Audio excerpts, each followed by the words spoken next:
7 अवयव, प्रतिज्ञा, हेतु, उदाहरण, उपनय और निगमन, ये 5 अवयव हैं। जैसे घट अनित्य है, यह प्रतिज्ञा है। उत्पत्ति वाला होने से यह हेतु है। उत्पत्ति धर्म वाले पट आदि द्रव्य अनित्य देखने में आते हैं, यह उदाहरण है। ऐसा ही घट भी उत्पत्ति धर्म वाला है, इसको उपनय कहते हैं। इसलिए उत्पत्ति धर्म वाला होने से घट अनित्य सिद्ध हुआ, इसका नाम निगमन है। यहाँ यह समझ लेना आवश्यक है कि पूर्व प्रमाणों में जो अनुमान कहा है, यह 2 प्रकार का होता है, स्वार्थानुमान अर्थात अपने लिए अनुमान और परार्थानुमान अर्थात दूसरे के लिए अनुमान। स्वार्थानुमान कर्ता जब उस ज्ञान को दूसरे को निश्चय कराना चाहता है, तब उसकी सिद्धि के लिए अपने मुख से उसे जो वाक्य कहना पड़ता है, उसके ये 5 अवयव होते हैं और वही अनुमान प्रार्थानुमान कहलाता है। 8 तर्क, जिसका तत्व ज्ञात ना हो, उसको जानना चाहते हुए उसमें कारण के संभव से तत्व ज्ञान के लिए जो युक्ति है, वह तर्क है। 9 निर्णय, संशय उठाकर पक्ष प्रतिपक्ष द्वारा अर्थ का अवधारण निर्णय है। 10 वाद, पक्ष और प्रतिपक्ष का वह अंगीकार जिसमें प्रमाणों से और तर्क से साधन और प्रतिषेध हो, जो सिद्धांत से विरुद्ध न हो और 5 अवयवों से युक्त हो, वाद कहलाता है। 11 जल्प, जो वाद के विशेषणों से युक्त हो, किंतु जिसमें छल, जाति और निग्रह स्थानों से भी साधन और प्रतिषेध हो, वह जल्प है। 12 वितंडा, जल्प जब प्रतिपक्ष स्थापना से हो तो वितंडा होता है। इस प्रकार किसी अर्थ के निर्णय के लिए वादी प्रतिवादी की जो बातचीत होती है, उसका नाम कथा है और वह 3 प्रकार की होती है। तत्व निर्णय के लिए वाद होता है, दूसरों को परास्त करने के लिए वा सिद्धांत की रक्षा के लिए जल्प होता है, और जहाँ विजिगीषु छल जाति आदि का भी प्रयोग करता है और अपने पक्ष स्थापन से हीन केवल दूसरे के पक्ष पर प्रमाण, तर्क, छल, जाति आदि से सब प्रकार आक्षेप करता है, वह वितंडा है। 13 हेत्वाभास, हेत्वाभास वे है जो हेतु लक्षण के न होने से हैं तो अहेतु, किंतु हेतु के समान हेतुवत भासते हैं। ये 5 प्रकार के होते हैं। पहला सव्यभिचार हेत्वाभास, जो एक में अर्थात केवल साध्य में ही नियत न हो, अर्थात अव्यवस्था में हो। जैसे किसी ने कहा शब्द नित्य है, स्पर्शवान न होने से स्पर्श वाला घट अनित्य देखा जाता है। शब्द वैसा स्पर्श वाला नहीं, इसलिए शब्द नित्य है। यहाँ दृष्टांत में स्पर्शत्व और अनित्यत्व रूप धर्म साध्य साधन भूत नहीं है, क्योंकि परमाणु स्पर्शवान है किंतु अनित्य नहीं नित्य है। ऐसे ही यदि कहें कि जो स्पर्शवान नहीं वह नित्य है, जैसे आत्मा, तो यह भी नहीं कह सकते, क्योंकि बुद्धि स्पर्श वाली नहीं किंतु नित्य नहीं अनित्य है। इस कारण दोनों दृष्टांतों में व्यभिचार आने से स्पर्शत्व न होना हेतु सव्यभिचार हुआ। दूसरा विरुद्ध हेत्वाभास, सिद्धांत को अंगीकार करके उसी का विरोधी जो हेतु है, वह विरुद्ध हेतु है। जैसे शब्द नित्य है क्योंकि कार्य है, यह कार्य होना नित्यता का विरोधी है, न कि साधक। तीसरा प्रकरण सम हेत्वाभास, विचार के आश्रय अनिश्चित पक्ष और प्रतिपक्ष को प्रकरण कहते हैं।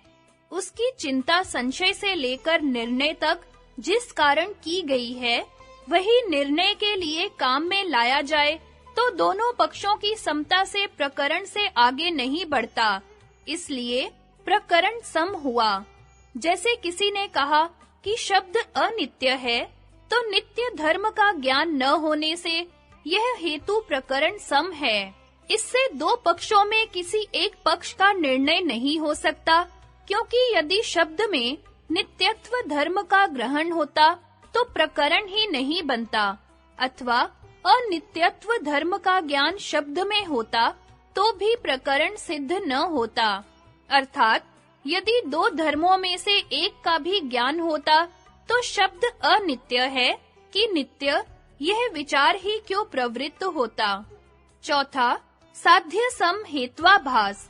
स्वयं साधनीय होने के कारण जो साध्य से कोई विशेषता नहीं रखता वह साध्य सम है। जैसे छाया द्रव्य है, यह साध्य है। गति वाला होने से यह हेतु है, क्योंकि छाया का गतिमान होना स्वयं साध्य कोटि में है। इसलिए यह हेतु साध्य से विशेष नहीं, इसलिए साध्य के सम हुआ। क्योंकि छाया में जैसे द्रव्यत्व साध्य है, वैसे ही गति भी साध्य है। 5. कालातीत हेत्वाभास। जिस अर्थ का वर्णन समय चूक कर किया गया हो, उसे कालातीत कहते हैं। हेतु का काल वह है जब अर्थ संदिग्ध हो, किंतु जब अर्थ किसी प्रबल प्रमाण से निश्चित हो, तो वहाँ हेतु उसे उलटकर कुछ सिद्ध नहीं कर सकता। जैसे कोई कहे कि अग्नि उष्ण नहीं है, क्योंकि द्रव्य है, तो यह हेतु कालातीत है।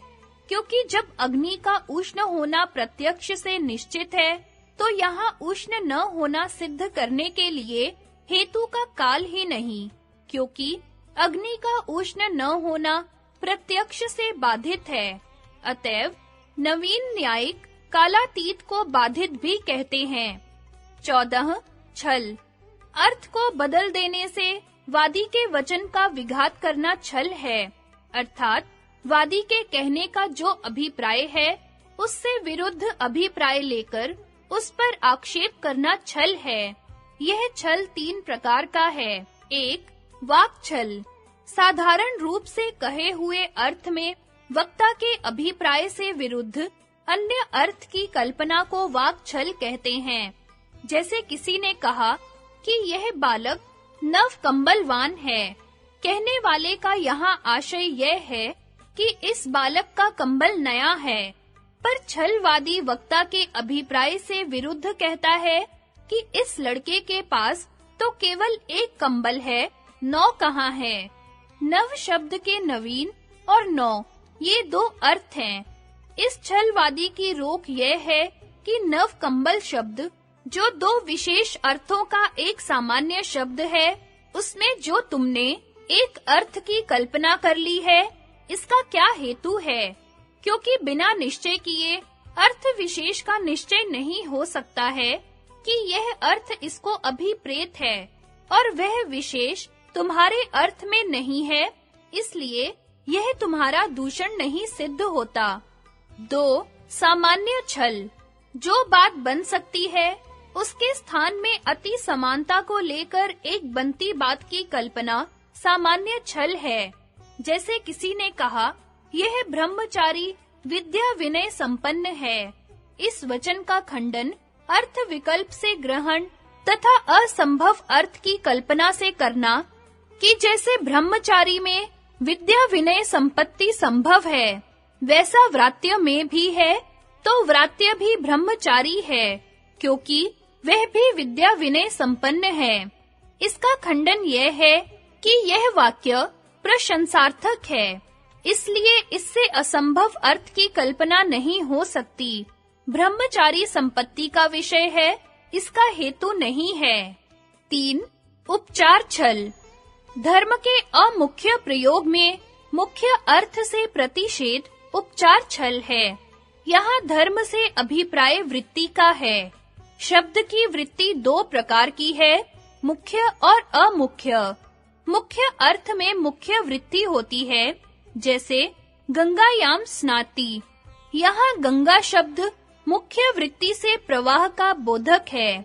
मुख्य वृत्ति को शक्ति कहते हैं और गंगायाम घोषः, यह गंगा शब्द अमुख्य वृत्ति से गंगा तीर का बोधक है। अमुख्य वृत्ति को लक्षण कहते हैं। जब लक्षण वृत्ति से प्रयोग किया गया हो और मुख्य वृत्ति को लेकर कोई निषेध करे, जैसे कहा है गंगा में घोष, तो घोष तो उसके किनारे पर है, तो यह उपचार छल है।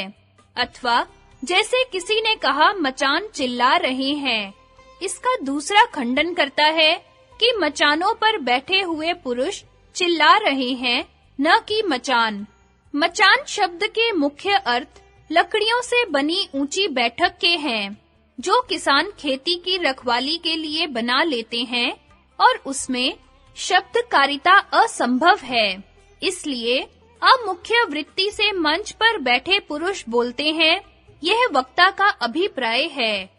वादी इसके अभिप्राय को न लेकर शंका करता है कि मंच पर बैठे पुरुष बोलते हैं, न कि मंच। यह उपचार छल है। इसका खंडन यह है कि यहाँ मचान शब्द मुख्य नहीं, गौण है। मंचस्थ पुरुषों के अर्थ में ही प्रयुक्त हुआ है। प्रधान और गौण शब्द का प्रयोग वक्ता की इच्छा पर होता है और अर्थ उसी के अभिप्राय से लिया जाता है। 15 जाति। साधर्म्य और वैधर्म्य से प्रतिषेध करने को जाति कहते हैं। असत उत्तर जाति है। जब कोई सच्चा उत्तर न सूझे तो साधर्म्य वैधर्म्य को लेकर ही जो समय टाला जाता है वह जाति उत्तर होता है। जाति के 24 भेद हैं जो स्थानाभाव से यहाँ नहीं दिए जाते हैं। 16 निग्रह स्थान। विप्रतिपत्ति अर्थात उल्टा समझना या अप्रतिपत्ति अर्थात प्रकरण के अज्ञान को निग्रह स्थान कहते हैं। अर्थात विप्रतिपत्ति या अप्रतिपत्ति करने से पराजय होती है। प्रतिपत्ति का अर्थ प्रवृत्ति है। विपरीत अथवा निंदित प्रवृत्ति को विप्रतिपत्ति कहते हैं और दूसरे से सिद्ध किए पक्ष खंडन न करना अथवा अपने पक्ष पर दिए हुए दोष का समाधान न करना अप्रतिपत्ति है। निग्रह स्थान 22 प्रकार का है। स्थानाभाव से उन भेदों का यहाँ वर्णन नहीं किया जा सकता। निग्रह स्थान का साधारण लक्षण उत्तर का स्फुरण या उल्टा स्फुरण समझ लेना चाहिए। वैशेषिक दर्शन के 9 द्रव्यों के सदृश न्याय दर्शन के इन 16 पदार्थों में से वास्तव में मुख्य 12 प्रमेय ही है, जो प्रमाण द्वारा जानने योग्य है। अन्य सब पदार्थ प्रमेय का प्रमाण द्वारा ज्ञान कराने में सहायक हैं।